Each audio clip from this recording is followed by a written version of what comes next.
Cuban black beans and rice is a delicious and economical meatless dish that is quick and easy to make. This is a classic Cuban combination of black beans and rice that uses sautéed onion, green bell pepper and garlic as foundational flavors. The beans usually are cooked from dried, but with canned black beans, the dish is a breeze to prepare and can be thrown together at a moment's notice. Black beans are a star ingredient in many Latin American dishes, but each culture puts its own spin on them. In Cuban cuisine, they're simmered with flavorful aromatics like onions, garlic, and bell peppers, then seasoned with spices like cumin and oregano until they're creamy and thick. Arroz Congri is a Cuban black bean and rice dish using canned black beans that can be served as a side or meatless main dish. Rice and black beans cook together, which gives the rice its black color. Peppers, onions, garlic, cumin, and bay leaf give this dish so much flavor. Not only is arroz congri delicious, but it's also high in fiber, protein, and antioxidants, low in fat, vegan, and gluten-free. Win, win.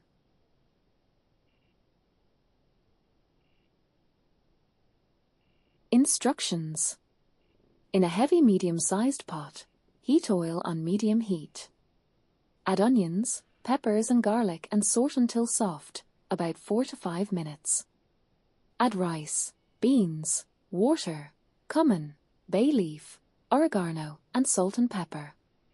Simmer on medium-low heat, stirring occasionally, until the rice absorbs most of the water and just barely skims the top of the rice. Cover, reduce heat to low, and simmer 20 minutes, don't peak. Make sure you have a good seal on your cover. The steam cooks the rice. After 20 minutes, shut flame off and let it sit. Covered another 5 minutes, don't open the lid.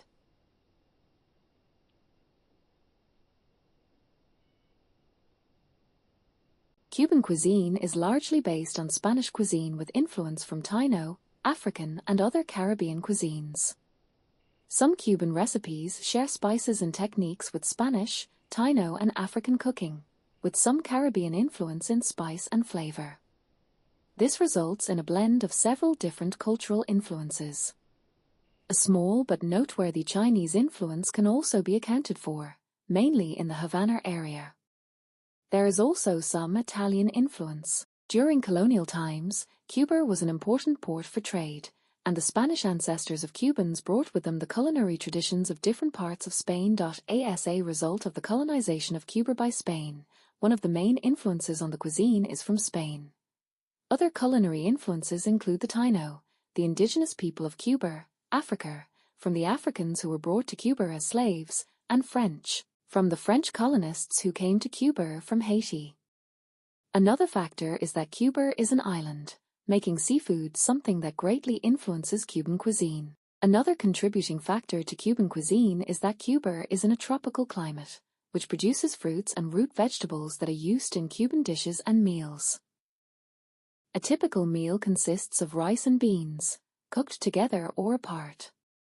When cooked together, the recipe is called a congri, or moros y cristianos, black beans and rice. If cooked separately, it is called arroz con frijoles, rice with beans, or arroz y frijoles, rice and beans. Cuban food has a mixed reputation internationally, whereby some people say it's delicious, and some people say it's not that great. A recurring adjective used by the unimpressed to describe it is bland. Whoever says that, most likely stayed in a resort.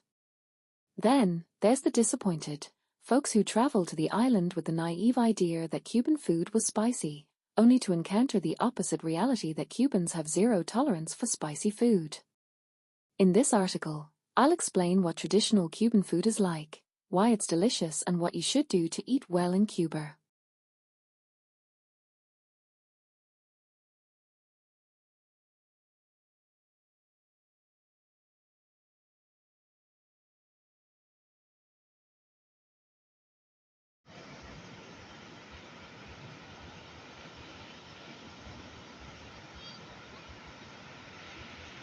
How do you use the Ninja Footy 10-quart air fryer? This air fryer has multiple functions, including air fry, broil, bake, roast and more, so you must first choose one of those. To get the best results, do not overcrowd the two baskets and place the food in a single, even layer if possible.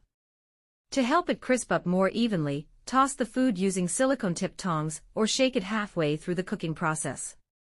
Also, make sure to add cooking oil when making potatoes and fresh veggies. An instant read thermometer is a helpful tool for checking meat cooked in the air fryer to ensure it reaches the proper temperature.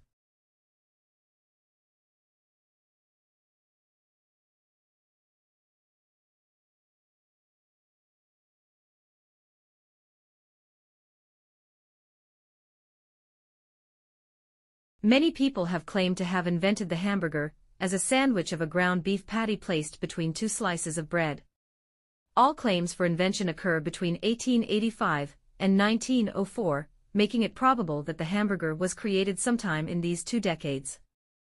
Despite varieties, common elements in these narratives include the claim that the hamburger was born as a food associated with major events such as amusement parks, fairs, conferences, and festivals. These hypotheses also often share the presence of street vendors.